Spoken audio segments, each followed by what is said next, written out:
Éfeso era una ciudad central en la obra misionera de Pablo durante el primer siglo de nuestra era.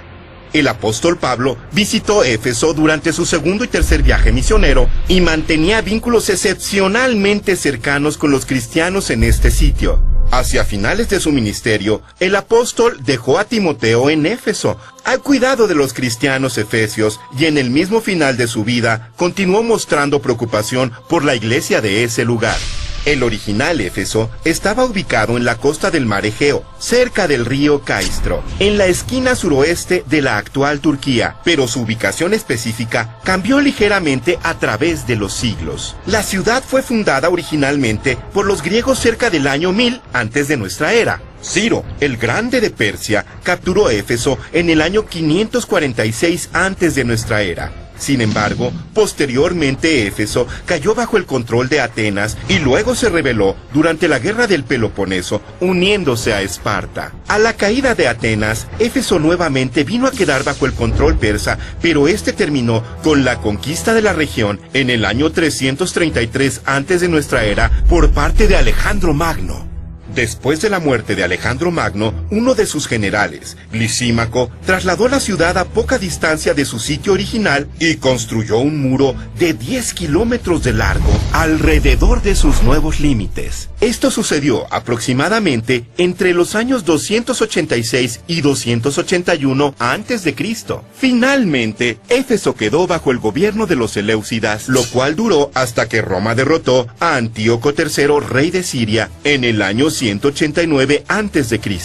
Ya como dominio del Imperio Romano, fue como Pablo realizó ahí su labor misionera. De inferior calidad, aunque los griegos pensaban que beber vino puro era un exceso y diluían el vino rutinariamente. Había vinos mixtos que servían para diferentes aplicaciones, como el vino mezclado con cebada, que hacía un buen vinagre, y cuando se mezclaba con mirra, servía como un anestésico. Este último tipo fue ofrecido a Jesús en la cruz.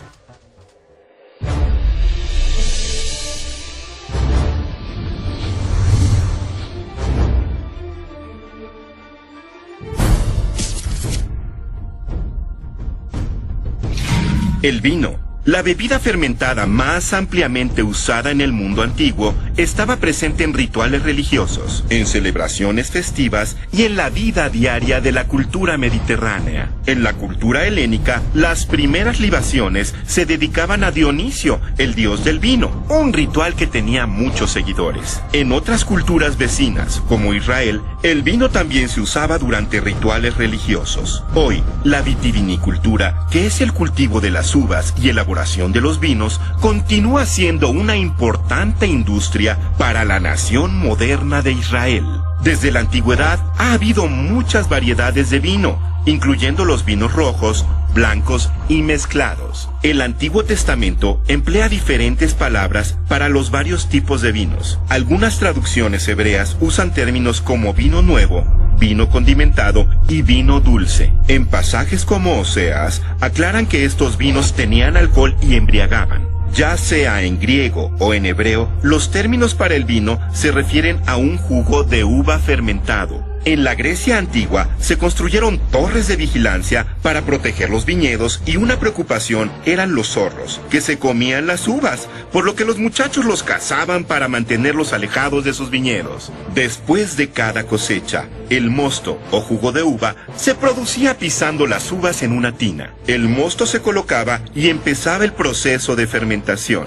Los vinos mixtos se creaban al combinar el jugo de uva fermentado con varios elementos como otros vinos, especias, miel o bebidas fuertes creadas con otras frutas o granos. Evidentemente, el vino diluido con agua se consideraba de inferior calidad, aunque los griegos pensaban que beber vino puro era un exceso y diluían el vino rutinariamente. Había vinos mixtos que servían para diferentes aplicaciones, como el vino mezclado con cebada, que hacía un buen vinagre, y cuando se mezclaba con mirra servía como un anestésico. Este último tipo fue ofrecido a Jesús en la cruz.